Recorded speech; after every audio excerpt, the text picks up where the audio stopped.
When we engage in the arts, we show we are active and engaged learners, risk takers, and ourselves.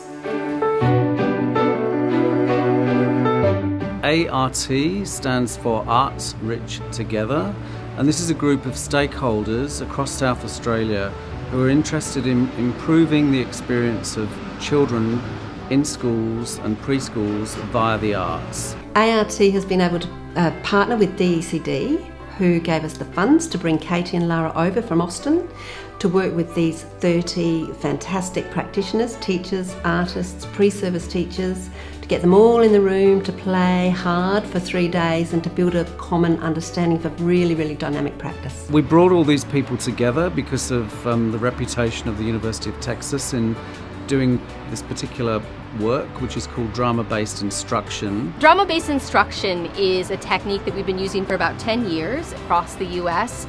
It has been a coming together of theater artists and educators who want to improve the culture of learning in the classroom. It uses active and dramatic strategies to really focus on this quality of dialogic sense-making. So this terrific thing that happens when young people are in the room together making authentic connections to their own life with the curriculum.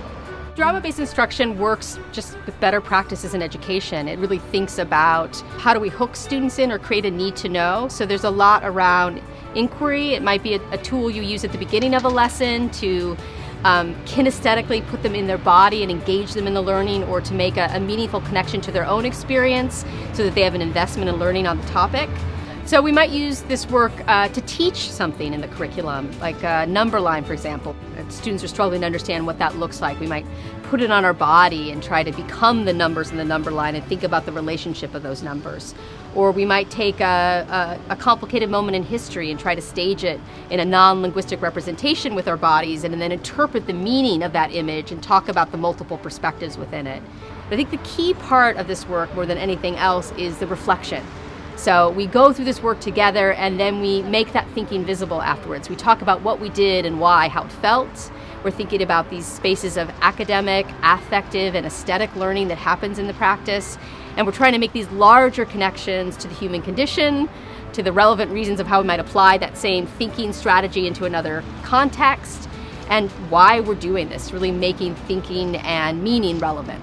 We're very interested in what has been happening in Texas, because they've been doing some very innovative work, and we're looking at that in relation to the South Australian context. And I think one of the biggest impacts about the work is just that space of community. Yeah, bringing together the pre-service teachers, the teaching artists, and the teachers has been amazing to see the combination of ideas they have, the way that they are so willing to communicate and collaborate and trust one another. And then that's how you see the change in the rest of the world, right? They go out to all of their spaces and they really start to spark change, right? How can young people learn in these ways that they're so motivated, they want to be there, they want to connect with their teachers, they want to connect with their peers, they're building a community of learners in these spaces, as opposed to being lectured at and having to just answer rote questions and taking tests, right? How can we change that culture to a culture of dialogue and understanding and multiple perspective taking?